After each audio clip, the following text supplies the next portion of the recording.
Hi friends, welcome back to my YouTube channel. ಎಲ್ಲರೂ ಹೇಗಿದ್ದೀರಾ friends? ನಾನು ಮಧ್ಯಾಹ್ನ ಲಂಚ್ಗೆ ನುಗ್ಗೆಕಾಯಿ ಸಾಂಬಾರು ಮಾಡ್ತಾಯಿದ್ದೇನೆ. ಇದು ನಮ್ಮ ಉಡುಪಿ ಸ್ಟೈಲಲ್ಲಿ ಮಾಡ್ತಾಯಿದ್ದೇನೆ. ನಮ್ಮ ಉಡುಪಿ ಕಡೆ ಹೇಗೆ ಮಾಡ್ತಾರೆ, ಹಸಿಮೆಣಸಿನ್ಕಾಯಿ ಹಾಕಿ ನುಗ್ಗೆಕಾಯಿ ಸಾಂಬಾರು ಬೇಳೆ ಹಾಕಿ ಮಾಡ್ತಾರೆ. ನಾವು ಎರಡು ಟೈಪಲ್ಲಿ ಇಲ್ಲಿ ನುಗ್ಗೆಕಾಯಿ ಸಾಂಬಾರು ಮಾಡ್ತೇವೆ. ಒಂದು ಬೇಳೆ ಹಾಕಿ ಹಸಿಮೆಣಸಿನ್ಕಾಯಿ ಹಾಕಿ ಮಾಡ್ತೇವೆ, ಇನ್ನೊಂದು ತೆಂಗಿನಕಾಯಿ ರುಬ್ಬಿ ಹಾಕಿ ಮಾಡ್ತೇವೆ. ಅದರಿಂದ ನಾನಿವತ್ತು ಬೇಳೆ ಹಾಕಿ ಮಾಡ್ತಾಯಿದ್ದೇನೆ. ಅದಕ್ಕೊಂದು 4 ನುಗ್ಗೆಕಾಯಿ ತೊಗೊಂಡಿದ್ದೇನೆ. ಒಂದು ಈರುಳ್ಳಿ ಹಾಕ್ತಾಯಿದ್ದೇನೆ ಅದ್ರ ಜೊತೆಯಲ್ಲಿ, ಮತ್ತೊಂದು ಆಲೂಗಡ್ಡೆ ಕೂಡ ಹಾಕ್ತೇನೆ. ಆಲೂಗಡ್ಡೆ ಹಾಕಿ ಒಂದು ಸಲ ಮಾಡಿ ನೋಡಿ, ತುಂಬ ಚೆನ್ನಾಗಿರುತ್ತೆ ನುಗ್ಗೆಕಾಯಿ ಜೊತೆಯಲ್ಲಿ. ಮತ್ತು ಒಂದು 2 ಹಿಡಿಯಷ್ಟು ಬೇಳೆ ನೆನೆಸಿ ಇಟ್ಕೊಂಡಿದ್ದೇನೆ. ಇವಾಗ ಇದನ್ನೆಲ್ಲ ನಾನು ಕಟ್ ಮಾಡ್ಕೊಂಡು ಬರ್ತೇನೆ. ನುಗ್ಗೆಕಾಯಿನೂ ಕೂಡ ಕಟ್ ಮಾಡ್ಕೊಂಡು, ಆಲೂಗಡ್ಡೆ ಎಲ್ಲ ಕಟ್ ಮಾಡ್ಕೊಂಡು ಬಂದು ಆಮೇಲೆ ನಿಮಗೆ ತೋರಿಸ್ತೇನೆ. ನೋಡಿ, ತರಕಾರಿ ಎಲ್ಲ ಚೆನ್ನಾಗಿ ತೊಳೆದು ಕಟ್ ಮಾಡಿ ಇಟ್ಕೊಂಡಿದ್ದೇನೆ. ಈಗ ನಾನು ಈ ಸೈಜಲ್ಲಿ ಉದ್ದುದ್ದ ಈ ರೀತಿ ಕಟ್ ಮಾಡ್ಕೊಳ್ತೇನೆ. ಆಲೂಗಡ್ಡೆ ಕೂಡ ಹಾಗೆ ಉದ್ದುದ್ದ ಕಟ್ ಮಾಡಿದ್ದೇನೆ. ಮತ್ತು ಈರುಳ್ಳಿ ಕೂಡ ಹಾಗೆ ಉದ್ದುದ್ದ ಕಟ್ ಮಾಡ್ತೇನೆ ಇದು ನಾನು ಉಡುಪಿ ಬ್ರಾಹ್ಮಣರು ಮಾಡೋ ಸ್ಟೈಲಲ್ಲಿ ಮಾಡ್ತಾಯಿದ್ದೇನೆ. ಅದರಿಂದ ನಾನು ಬೆಳ್ಳುಳ್ಳಿ ಎಲ್ಲ ಏನೂ ಹಾಕದೆ ಮಾಡ್ತಾಯಿದ್ದೇನೆ. ನಿಮಗೆ ಬೇಕಾದರೆ ಬೆಳ್ಳುಳ್ಳಿ ಎಲ್ಲ ಹಾಕ್ಕೊಳ್ಬೋದು. ಮತ್ತು ಇನ್ನೊಂದು ಏನು ಅಂದರೆ, ಕೆಲವರೆಲ್ಲ ಇದ್ರ ಮೇಲೆ ಇದು ಸಿಪ್ಪೆ ತೆಗಿತಾರೆ. ನೋಡಿ, ನಾನು ಒಂದು ತೆಗೆದು ತೋರಿಸಿದ್ದೆ, ಒಂದು ತೆಗೆದಿದ್ದಾರೆ ನೋಡಿ ಈ ರೀತಿ. ಇದ್ರ ಮೇಲೆ ಇದು ನಾರೆಲ್ಲ ಅಥವಾ ಅದ್ರ ಮೇಲೆ ಇದು ಸ್ಕಿನ್ ಎಲ್ಲ ತೆಗಿತಾರೆ. ನಾನು ತೆಗಿಯೋಲ್ಲ, ನಾನು ಹಾಗೆ ಹಾಕ್ತೇನೆ. ನೋಡಿ, ಯಾವ ಥರದ್ದು ತೆಗಿಲಿಲ್ಲ, ಹಾಗೆ ಹಾಕ್ತೇನೆ. ಯಾಕೆಂದರೆ ಅದು ಅಷ್ಟು ಒಳ್ಳೆಯದು ನಮಗೆ, ಹಾಗೆ ತಿನ್ಬೋದು. ಅದರಿಂದ ಅದನ್ನು ತೆಗಿಬೇಡಿ ಆದಷ್ಟು, ಹಾಗೆ ಸಮೇತ ಹಾಕಿ. ತೆಗೆದರೆ ಇದರದ್ದು ಏನೂ ಇರೋದು, ನಮಗೆ ಪೌಷ್ಟಿಕಾಂಶ ಎಲ್ಲ ಸಿಗೋದೇ ಅದರಲ್ಲಿ ನಾರುಗಳಲ್ಲೇ. ಅದರಿಂದ ಸಿಪ್ಪೆನೇ ಎಲ್ಲ ತೆಗೆದುಬಿಟ್ರೆ ಅದರಲ್ಲಿ ಏನೂ ಇರೋಲ್ಲ. ಇವಾಗ ಇದನ್ನು ನಾನು ಮೊದಲು ಬೇಯಿಸ್ಕೊಳ್ತೇನೆ. ಇದು ಆಲೂಗಡ್ಡೆ ಮತ್ತು ನುಗ್ಗೆಕಾಯಿ ಒಂದು ಪಾತ್ರೆಯಲ್ಲಿ ಹಾಕಿ ಡೈರೆಕ್ಟ್ ಬೇಯಿಸ್ಕೊಳ್ತೇನೆ. ಮತ್ತು ಈ ಬೇಳೆಯನ್ನು ಕುಕ್ಕರಲ್ಲಿ ಹಾಕಿ ಬೇಯಿಸ್ಕೊಳ್ತೇನೆ. ಯಾಕೆಂದರೆ ನಾವು ಇದನ್ನು ನುಗ್ಗೆಕಾಯಿಯನ್ನು ಕುಕ್ಕರಲ್ಲಿ ಹಾಕಿದರೆ ಒಂದು 10 ನಿಮಿಷದಲ್ಲಿ ಬೆಂದೋಗುತ್ತೆ. ಮತ್ತು ಕುಕ್ಕರಲ್ಲಿ ಹಾಕಿದರೆ ತುಂಬ ಜಾಸ್ತಿ ಬೆಂದೋಗಿ ಎಲ್ಲ ಮೆತ್ತಗೆ ಆಗೋಗುತ್ತೆ. ಅದರಿಂದ ನಾನು ಇದನ್ನು ಡೈರೆಕ್ಟ್ ಬೇಯಿಸ್ಕೊಳ್ತೇನೆ. ನೋಡಿ, ಬೇಳೆ ಕುಕ್ಕರಲ್ಲಿ ಬೇಯಿಸ್ಕೊಳ್ತಾ ಇದ್ದೇನೆ. ಇದನ್ನು ಪಾತ್ರೆಯಲ್ಲಿ ಬೇಯಿಸ್ಕೊಳ್ತಾ ಇದ್ದೇನೆ. ಎರಡಕ್ಕೂ ಸ್ವಲ್ಪ ಅರಿಶಿನ ಹಾಕಿ ಬೇಯಲಿಕ್ಕೆ ಇಡ್ತೇನೆ. ನಾನು ಸ್ವಲ್ಪ ಅರಿಶಿನ ಜಾಸ್ತಿ ಯೂಸ್ ಮಾಡ್ತೇನೆ, ತುಂಬ ಒಳ್ಳೆಯದು. ಇದು ಹೇಗೆ ಅಂದರೆ, ನಮಗೆ ಇದು ಉಡುಪಿಯಲ್ಲಿ ಅರಿಶಿನದ ಕೊಂಬಿರುತ್ತಲ್ಲ, ಅದನ್ನು ಪೌಡ್ರ್ ಮಾಡಿ ಕೊಡ್ತಾರೆ. ಅದರಿಂದ ಇದು ತುಂಬ ಒಳ್ಳೆಯದು ಅರಿಶಿನ. ಅಂಗಡಿದ್ದು ಪ್ಯಾಕೆಟ್ ಅರಿಶಿನ ಅಲ್ಲ, ಇದು ಪ್ಯೂರ್ ನ್ಯಾಚುರಲ್ ಅರಿಶಿನ. ಅದರಿಂದ ನಾನು ಜಾಸ್ತಿ ಯೂಸ್ ಮಾಡ್ತೇನೆ. ಇವಾಗ ಇದನ್ನು ಬೇಯಲಿಕ್ಕೆ ಇಡ್ತೇನೆ. ನೋಡಿ ಫ್ರೆಂಡ್ಸ್, ಒಂದು ಬೇಳೆ ಬೆಂದಿದೆ. ನೋಡಿ, ಕುಕ್ಕರಲ್ಲಿ ಇಡೋದ್ರಿಂದ 15-20 ನಿಮಿಷದಲ್ಲಿ ಬೆಂದೋಗುತ್ತೆ. ಎಷ್ಟು ಚೆನ್ನಾಗಿ ಬೆಂದಿದೆ ನೋಡಿ. ಅದರಿಂದ ಕುಕ್ಕರಲ್ಲೇ ಜಾಸ್ತಿ ಯೂಸ್ ಮಾಡಬೇಕು ನಾವು ಬೇಳೆ ಎಲ್ಲ ಬೇಯಿಸ್ಕೊಡುವಾಗ. ನೋಡಿ, ತರಕಾರಿ ಇದು ಕೂಡ ಬೆಂದಿದೆ ನೋಡಿ, ಈಗ ಕಾಣ್ತಾ ಇದೆ ಅಂತ. ಬನ್ನಿ, ಆಗಿದೆ. ಇವಾಗ ನಮ್ಮದು ಹುಳಿ ಮಾಡೋಣ.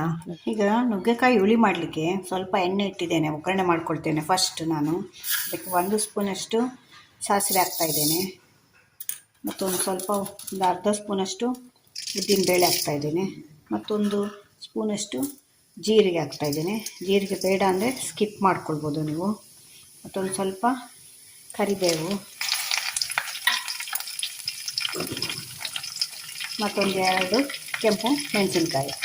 ಇಷ್ಟು ಹಾಕಿ ನಾವು ಫಸ್ಟು ಒಗ್ಗರಣೆ ಮಾಡ್ಕೊಳ್ಬೇಕು. ಈಗ ಸಾಸಿವೆ ಸಿಡಿಬೇಕದು. ನೋಡಿ, ಈಗ ಸಾಸಿವೆ ಸಿಡಿತಾ ಇದೆ. ನಾನೊಂದು 3 ಹಸಿಮೆಣಸಿನ್ಕಾಯಿ ತೊಗೊಂಡಿದ್ದೆ, ಅದನ್ನು ಕೂಡ ಹಾಕ್ತಾಯಿದ್ದೇನೆ. ಮತ್ತು ಒಂದು ಈರುಳ್ಳಿ ಉದ್ದುದ್ದ ಕಟ್ ಮಾಡಿ ಇಟ್ಕೊಂಡಿದ್ದೆ, ಅದನ್ನು ಕೂಡ ಹಾಕ್ತಾಯಿದ್ದೇನೆ. ಹಾಕಿದ್ಮೇಲೆ ಒಂದು ಸ್ವಲ್ಪ ಫ್ರೈ ಮಾಡಬೇಕು.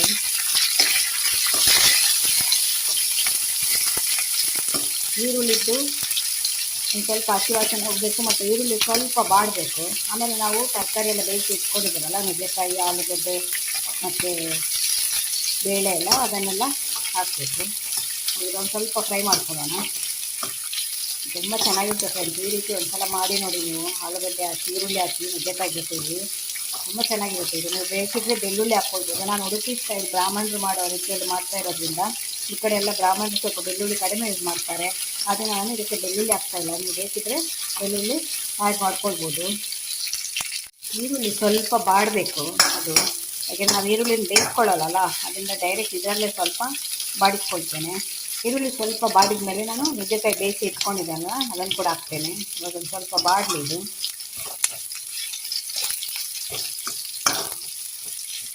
ನೋಡಿ, ಈರುಳ್ಳಿ ಸ್ವಲ್ಪ ಬಾಡಿದೆ. ಇವಾಗ ನುಗ್ಗೆಕಾಯಿ ಬೇಯಿಸಿ ಇಟ್ಕೊಂಡಿದ್ದೇನೆ,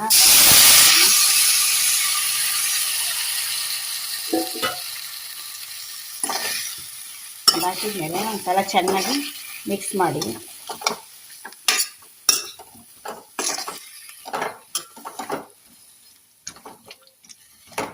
ಇವಾಗ ಇದಕ್ಕೆ ಒಂದು ಸ್ವಲ್ಪ ನಾನು ಅರಿಶಿಣದ ಪೌಡ್ರ್ ಹಾಕ್ತಾಯಿದ್ದೀನಿ. ಆಗ ಬೇವಾಗ ಹಾಕಿದ್ದೆ, ಮತ್ತೆ ಒಂದು 1/4 ಸ್ಪೂನಷ್ಟು ಹಾಕ್ತಾಯಿದ್ದೇನೆ. ಮತ್ತೊಂದು ಸ್ವಲ್ಪ ಉಪ್ಪು, 1 ಸ್ಪೂನಷ್ಟು ಉಪ್ಪು. ನಾನು ಅದು ಈರುಳ್ಳಿ ಫ್ರೈ ಮಾಡುವಾಗ ಒಂದು ಸ್ವಲ್ಪ ಉಪ್ಪು ಹಾಕಿದೆ. ಇದಕ್ಕೊಂದು ಸ್ಪೂನು ಹಾಕ್ತಾಯಿದ್ದೇನೆ. ಮತ್ತು ಒಂದು ಸ್ವಲ್ಪ ಹುಳಿ ರಸ ತೆಗೆದು ಇಟ್ಕೊಂಡಿದ್ದೆ, ಅದನ್ನು ಕೂಡ ಹಾಕ್ತಾಯಿದ್ದೇನೆ.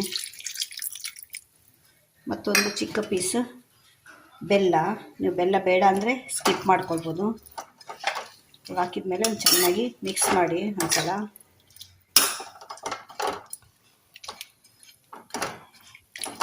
ಇವಾಗ ಇದು ಹಾಕಿದ ಮೇಲೆ ಒಂದು ಸ್ವಲ್ಪ ಕುದಿ ಬರಬೇಕು. ಈ ನಾವು ನುಗ್ಗೆಕಾಯಿ ಹಾಕಿದ್ದೇವಲ್ಲ ಮತ್ತು ಆಲೂಗಡ್ಡೆ ಹಾಕಿದ್ದೇವಲ್ಲ, ಇದಕ್ಕೆ ಒಂದು ಸ್ವಲ್ಪ ಉಪ್ಪು ಹುಳಿ ಎಲ್ಲ ಇಟ್ಕೊಳ್ಬೇಕು. ಅಲ್ಲಿವರೆಗೂ ಇದನ್ನು ಒಂದು ಸ್ವಲ್ಪ ಕುದಿಸ್ಕೊಳ್ಳೋಣ. ಇದಕ್ಕೆ ಇವಾಗ ಬೇಕಾದರೆ ಈ ಸ್ಟೇಜಲ್ಲಿ ನೀವು ಬೇಕಾದರೆ ಒಂದು ಸ್ವಲ್ಪ ನೀರು ಆ್ಯಡ್ ಮಾಡ್ಕೊಳ್ಬೋದು. ನಾನು ಹುಳಿ ನೀರು ಹಾಕಿದ್ದೇನಲ್ಲ, ಅದರಿಂದ ಆ ನೀರೇ ಸಾಕಾಗುತ್ತೆ. ಇಲ್ಲಾಂದರೆ ನಾನು ನುಗ್ಗೆಕಾಯಿ ಬೇಯಿಸ್ಕೊಂಡಿದ್ದ ನೀರಿದೆಯಲ್ಲ, ಅದನ್ನು ಯೂಸ್ ಮಾಡ್ತೇನೆ. ನಾನು ತೆಗೆದಿಟ್ಟಿದ್ದೇನೆ ನೀರು. ಆ ನೀರನ್ನು ಬಿಸಾಡಬೇಡಿ, ಯಾಕೆಂದರೆ ಪೌಷ್ಟಿಕಾಂಶ ಎಲ್ಲ ನೀರಲ್ಲೇ ಹೋಗಿರುತ್ತೆ. ಇದೊಂದು 2 ಕುದಿ ಬರಲಿ. ಕುದಿ ಬಂದರೆ ನಿಮಗೆ ಉಪ್ಪು ಹುಳಿ ಖಾರ ಎಲ್ಲ ಅದು ನುಗ್ಗೆಕಾಯಿ ಇಟ್ಕೊಳ್ಳುತ್ತೆ. ಆವಾಗ ನಾವು ಮತ್ತೆ ಬೇಳೆ ಹಾಕಿ ಸಾಂಬಾರು ಪೌಡ್ರ್ ಹಾಕಿದರೆ ಆಯಿತು. ನೋಡಿ, ಈಗ ಕುದಿ ಬರ್ತಾ ಇದೆ. ಇವಾಗ ಇದಕ್ಕೊಂದು 2 ಸ್ಪೂನಷ್ಟು ಸಾಂಬಾರು ಪೌಡ್ರ್ ಹಾಕ್ತಾಯಿದ್ದೇನೆ. ನಾನು ಸ್ವಲ್ಪ ಕಡಿಮೆನೇ ಹಾಕ್ತೇನೆ, ಯಾಕೆಂದರೆ ಹಸಿಮೆಣಸಿನ್ಕಾಯಿ 3ರಿಂದ 4 ಹಾಕಿದ್ದೇನೆ ನಾನು. ಅದರದ್ದು ಖಾರ ಇರುತ್ತೆ, ಅದರಿಂದ ನಾನು ಸಾಂಬಾರು ಪೌಡ್ರನ್ನು 1ರಿಂದ 1.5 ಸ್ಪೂನ್ ಹಾಕ್ತೇನೆ. ಇಲ್ಲಾಂದರೆ ಬರೀ ನೀವು ಸಾಂಬಾರು ಪೌಡ್ರ್ ಹಾಕಿ ಮಾಡ್ತೀರಿ ಅಂದರೆ ಒಂದು 2.5 ಸ್ಪೂನ್ ಬೇಕಾಗುತ್ತೆ. ಇದು ನಾವು ಬ್ಯಾಡಗಿ ಮೆಣಸಿನ್ಕಾಯಿ ಹಾಕಿ ಮಾಡೋ ಸಾಂಬಾರು ಪೌಡ್ರು.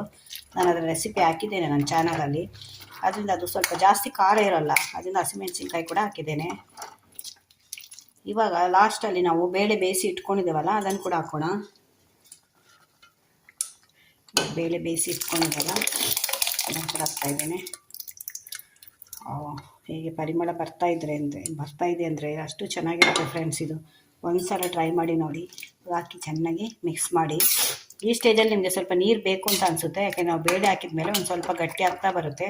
ಆವಾಗ ನಾನು ನುಗ್ಗೆಕಾಯಿ ಬೇಯಿಸಿ ಇಟ್ಕೊಂಡಿದ್ದೆ ನೋಡಿ, ನೀರು ಇದನ್ನು ಚೆಲ್ಲಿಲ್ಲ ನಾನು, ಹಾಗೆ ಇಟ್ಕೊಂಡಿದ್ದೇನೆ. ಅದನ್ನು ಹಾಕ್ತೇನೆ ಸ್ವಲ್ಪ, ಯಾಕೆಂದರೆ ನಾವು ಬೇಳೆ ಹಾಕೋದ್ರಿಂದ ಅದು ಆಮೇಲೆ ಮತ್ತೆ ಗಟ್ಟಿ ಆಗ್ತಾ ಬರುತ್ತೆ. ಬೇಳೆ ಇರುತ್ತೆ, ತೊಗರಿಬೇಳೆ ಅಲ್ಲ ಅದು. ನಾವು ತೊಗರಿಬೇಳೆ ಆಗಲಿ ಹೆಸರುಬೇಳೆ ಯಾವ್ದು ಹಾಕಿದರೂ ಕೂಡ ಆಮೇಲೆ ಸಾಂಬಾರು ಗಟ್ಟಿಯಾಗುತ್ತೆ. ನಾವು ಮಾಡಿಟ್ಟು ಅರ್ಧ ಗಂಟೆ ಮೇಲೆ ನೋಡಿದರೆ ಸ್ವಲ್ಪ ಗಟ್ಟಿಯಾಗಿರುತ್ತೆ. ಅದರಿಂದ ನಾವು ಮಾಡ್ಕೊಳ್ಳುವಾಗಲೇ ಸ್ವಲ್ಪ ನೀರಾಗೆ ಮಾಡ್ಕೊಳ್ಬೇಕು. ಇವಾಗ ಇದನ್ನು ಮುಚ್ಚಿಡ್ತೇನೆ. ಇದು ಚೆನ್ನಾಗಿ ಕುದಿ ಬರಬೇಕು. ನಿಮಗೆ ಸಾಂಬಾರು ಪೌಡ್ರ್ ಬೇಕು, ಖಾರ ಬೇಕು ಅಂದರೆ ಇನ್ನೂ ಸ್ವಲ್ಪ ಹಾಕ್ಕೊಳ್ಬೋದು. ಇವಾಗ ಇನ್ನೊಂದು ಸ್ವಲ್ಪ ನಾನು ಉಪ್ಪು ಹಾಕ್ತಾಯಿದ್ದೇನೆ. ಆವಾಗ 1 ಸ್ಪೂನ್ ಹಾಕಿದ್ದೆ, ಇನ್ನೊಂದು ಅರ್ಧ ಸ್ಪೂನಷ್ಟು ಉಪ್ಪು ಹಾಕ್ತಾಯಿದ್ದೇನೆ. ಕುದಿಬೇಕು. ಇವಾಗ ಇದು ಚೆನ್ನಾಗಿ ಕುದಿ ಬಂದಾಗ ಕೊನೆಯಲ್ಲಿ ನಾವು ಹಿಂಗು ಮತ್ತು ಕೊತ್ತಂಬರಿ ಸೊಪ್ಪು ಹಾಕಿದರೆ ನಮ್ಮದು ನುಗ್ಗೆಕಾಯಿ ಆಲೂಗಡ್ಡೆ ಈರುಳ್ಳಿ ಸಾಂಬಾರು ರೆಡಿ ಆಗುತ್ತೆ. ಇವಾಗ ಒಂದು ಸ್ವಲ್ಪ ಕುದೀಲಿ, ಮುಚ್ಚಿಡ್ತೇನೆ. ನೋಡಿ, ಈಗ ಒಂದು 5 ನಿಮಿಷ ಆಯಿತು, ಮುಚ್ಚಿಟ್ಟಿದ್ದೆ. ನೋಡ್ತೇನೆ ನೋಡಿ ಹೇಗೆ ಕುದೀತಾ ಇದೆ ಅಂತ. ಎಷ್ಟು ಘಮ ಬರ್ತಾ ಇದೆ ಅಂದರೆ, ಅಷ್ಟು ನುಗ್ಗೆಕಾಯಿದ್ದು, ಈರುಳ್ಳಿದ್ದು, ಬೇಳೆದ್ದು ಎಲ್ಲ ಹೇಗೆ ಘಮ ಬರ್ತಾ ಇದೆ ನೋಡಿ, ಹೇಗೆ ಕಾಣ್ತಿದೆ ನೋಡಿ. ಅಷ್ಟೇ ರುಚಿಯಾಗಿರುತ್ತೆ. ಏನು ಇಷ್ಟೊಂದು ಹೇಳ್ತಿದ್ದಾರೆ ಇವರು ಅಂದ್ಕೊಳ್ಬೇಡಿ. ಒಂದು ಸಲ ಟ್ರೈ ಮಾಡಿ ನೋಡಿ. ನೀವು ಈ ರೀತಿ ಮಾಡಿಲ್ಲ ಅಂದರೆ ಒಂದು ಸಲ ಮಾಡಿ ನೋಡಿ, ಅಷ್ಟು ರುಚಿಯಾಗಿರುತ್ತೆ. ಬಿಸಿ ಬಿಸಿ ಅನ್ನಕ್ಕೆ ಅಥವಾ ಮುದ್ದೆಗೆ ಹಾಕ್ಕೊಂಡು ತಿಂತಾಯಿದ್ರೆ ಅಷ್ಟು ಚೆನ್ನಾಗಿರುತ್ತೆ. ಇವಾಗ ಇದಕ್ಕೊಂದು ಕೊನೆಯಲ್ಲಿ ನಾನು ಇಷ್ಟು ಕುದಿ ಬಂದರೆ ಸಾಕು, ತುಂಬ ಕೂಡ ಕುದಿಬೇಕು ಅಂತಿಲ್ಲ. ಇದು 5 ನಿಮಿಷ ಕುದಿ ಬಂದಿದೆ ಅಲ್ಲ, ಅಷ್ಟು ಸಾಕಾಗುತ್ತೆ. ಇವಾಗ ಕೊನೆಯಲ್ಲಿ ನಾನು ಹಿಂಗೆ ಹಾಕ್ತಾಯಿದ್ದೇನೆ. ಇದು ಮುದ್ದೆ ಹಿಂಗು ನಮ್ಮದು ಉಡುಪಿ ಕಡೆ ಸಿಗುತ್ತೆ, ಅದನ್ನು ನಾನು ಕಲಸಿ ಇಟ್ಟಿದ್ದೆ, ಅದನ್ನು ಹಾಕ್ತಾಯಿದ್ದೇನೆ. ಈಗ ನಿಮ್ಮ ಹತ್ರ ಇದಿಲ್ಲ ಅಂದರೆ ಪೌಡ್ರಿಂಗ್ ಹಾಕ್ಕೊಳ್ಳಿ. ನಾನು ಪೌಡ್ರಿಂಗ್ ಕೂಡ ಹಾಕ್ತೇನೆ. ಮುದ್ದೆ ಹೆಂಗಿದ್ರೆ ಮುದ್ದೆ ಹೆಂಗೆ ಹಾಕ್ತೇನೆ ನೋಡಿ, ಹೇಗೆ ಇದೆ ಅಡಿಯಲ್ಲಿ ನಿಂತಿದೆ ನೋಡಿ. ಇದು ಒಂದು ಚಿಟಿಕೆ ಹಾಕಿದರೆ ಸಾಕು, ನಿಮಗೆ ಅಷ್ಟು ಪರಿಮಳ ಬರುತ್ತೆ. ಈ ಸ್ಟೇಜಲ್ಲಿ ನೀವು ಬೇಕಿದ್ರೆ ಬೆಳ್ಳುಳ್ಳಿ ಕೂಡ ಹಾಕ್ಕೊಳ್ಬೋದು ಒಗ್ಗರಣೆ ಮಾಡುವಾಗ. ನಾನು ಬೆಳ್ಳುಳ್ಳಿ ಹಾಕದೇ ಇದು ಮಾಡ್ತಾಯಿದ್ದೇನೆ. ಕೊನೆಯಲ್ಲಿ ಇವಾಗ ಕೊತ್ತಂಬರಿ ಸೊಪ್ಪು. ನಾನು ಹಿಂಗು ಮತ್ತು ಕೊತ್ತಂಬರಿ ಸೊಪ್ಪು ಹಾಕಿದ ಮೇಲೆ ಜಾಸ್ತಿ ಕುದಿಸ್ಲಿಕ್ಕೆ ಹೋಗಲ್ಲ. ಒಂದು 2 ಕುದಿ ಬಂದರೆ ಆಫ್ ಮಾಡ್ತೇನೆ ನಾನು, ಯಾಕೆಂದರೆ ನನಗೆ ಅದೊಂಥರ ಸ್ಮೆಲ್ ಬರುತ್ತೆ ಅಂತ ಅನಿಸುತ್ತೆ ಜಾಸ್ತಿ ಕುದಿ ಬಂದರೆ. ಅದು ನೋಡಿ ಆಗಿದೆ ನಮ್ಮದು ನುಗ್ಗೆಕಾಯಿ ಈರುಳ್ಳಿ ಆಲೂಗಡ್ಡೆ ಹುಳಿ. ಹಬ್ಬ ಹೇಗೆ ಕಾಣ್ತಿದೆ ಅಲ್ವಾ? ನೋಡ್ತಾ ಇದ್ರೇ ಹಸಿವು ಜಾಸ್ತಿ ಆಗುತ್ತೆ, ಊಟ ಮಾಡಬೇಕು ಅನಿಸುತ್ತೆ. ಇವಾಗ ಆಲ್ಮೋಸ್ಟ್ ಆಯಿತು. ಇವಾಗ ಆಫ್ ಮಾಡ್ತಾಯಿದ್ದೇನೆ. ನೀವು ಮಾಡ್ಕೊಳ್ಳುವಾಗಲೇ ಈ ಕನ್ಸಿಸ್ಟೆನ್ಸಿಯಲ್ಲಿ ಮಾಡ್ಕೊಳ್ಬೇಕು. ತುಂಬ ನೀರು ಕೂಡ ಮಾಡ್ಕೊಳ್ಬೇಡಿ, ತುಂಬ ಗಟ್ಟಿ ಕೂಡ ಮಾಡ್ಕೊಳ್ಬೇಡಿ. ಯಾಕೆಂದರೆ ಇಷ್ಟು ನೀರು ಮಾಡಿಕೊಂಡ್ರೆ ನೋಡಿ, ಈಗ ಇಷ್ಟು ನೀರು ಮಾಡಿಕೊಂಡ್ರೆ ನೀವು ಊಟ ಮಾಡುವಾಗ ಇನ್ನೊಂದು ಅರ್ಧ ಗಂಟೆ ಬಿಟ್ಟು ಊಟ ಮಾಡ್ತೀರಿ ಅಂತ ಹೇಳುವಾಗ ಸ್ವಲ್ಪ ಗಟ್ಟಿಯಾಗುತ್ತೆ. ಇಲ್ಲ ನೀವು ಆವಾಗಲೇ ಊಟ ಮಾಡಿ 5 ನಿಮಿಷದಲ್ಲಿ ಊಟ ಮಾಡ್ತೀರಿ ಅಂದರೆ ಇದಕ್ಕಿಂತ ಒಂದು ಸ್ವಲ್ಪ ಗಟ್ಟಿ ಮಾಡ್ಕೊಳ್ಬೋದು. ನಾವು ಒಂದು ಅರ್ಧ ಗಂಟೆ ಬಿಟ್ಟು ಊಟ ಮಾಡ್ತೀವಿ, ಅದರಿಂದ ನಾನು ಸ್ವಲ್ಪ ಇದು ನೀರು ಮಾಡ್ಕೊಂಡಿದ್ದೇನೆ. ಬೇಳೆ ಅದರಿಂದ ಒಂದು ಸ್ವಲ್ಪ ಗಟ್ಟಿ ಆಗ್ತಾ ಬರುತ್ತೆ. ನಮ್ಮದು ನುಗ್ಗೆಕಾಯಿ ಹುಳಿ ರೆಡಿಯಾಗಿದೆ. ನೋಡಿ ಹೇಗೆ ಕಾಣ್ತಾ ಇದೆ ಅಂತ. ನೋಡಿ ಕಾಣ್ತಿದೆ ಅಂದ್ಕೊಳ್ತೀನಿ. ಬಿಸಿ ಬಿಸಿ ಮಳೆ ಬೇರೆ ಬರ್ತಾ ಇದೆ. ಈ ಮಳೆಗೆ ಚಳಿ ಇರುವಾಗ ಈ ರೀತಿ ಬಿಸಿ ಬಿಸಿ ಮಾಡ್ಕೊಂಡು ತಿಂದರೆ ಮನೆಯವರು ಇಷ್ಟಪಟ್ಟು ತಿಂತಾರೆ. ನೋಡಿ ಹೇಗೆ ಕಾಣ್ತಾ ಇದೆ. ನೀವೆಲ್ಲ ಬೇರೆ ಟೈಪ್ ಮಾಡ್ಕೊಳ್ಬೋದು. ಇದೊಂದು ಟೈಪು, ಇದು ಪಕ್ಕದಲ್ಲಿ ಸೌಂಡ್ ಬರ್ತಾ ಇದೆ, ಏನು ಅಂದ್ಕೊಳ್ಬೇಡಿ. ಇಲ್ಲೊಂದು ಮನೆ ಕನ್ಸ್ಟ್ರಕ್ಷನ್ ಆಗ್ತಾ ಇದೆ ನಮ್ಮ ಮನೆ ಪಕ್ಕನೇ, ಅದರಿಂದ ವಿಪರೀತ ಸೌಂಡ್ ಅದು. ನೀವು ಒಂದ್ಸಲ ಟ್ರೈ ಮಾಡಿ ನನಗೆ ಕಮೆಂಟಲ್ಲಿ ಹೇಳಿ ಹೇಗಿತ್ತು ಅಂತ. ಖಂಡಿತ ಒಂದ್ಸಲ ಟ್ರೈ ಮಾಡಿ ಫ್ರೆಂಡ್ಸ್, ತುಂಬ ಚೆನ್ನಾಗಿರುತ್ತೆ ಇದು. ಈ ವಿಡಿಯೋ ನಿಮ್ಗೆ ಇಷ್ಟ ಆದರೆ ನನ್ನ ಚಾನಲ್ನ ಸಬ್ಸ್ಕ್ರೈಬ್ ಮಾಡ್ಕೊಂಡು ನೋಡಿ. ಇದೇ ಥರ ಹೊಸ ಹೊಸ ವಿಡಿಯೋ ತೊಗೊಂಡು ಮತ್ತೆ ಬರ್ತೇನೆ. Bye friends.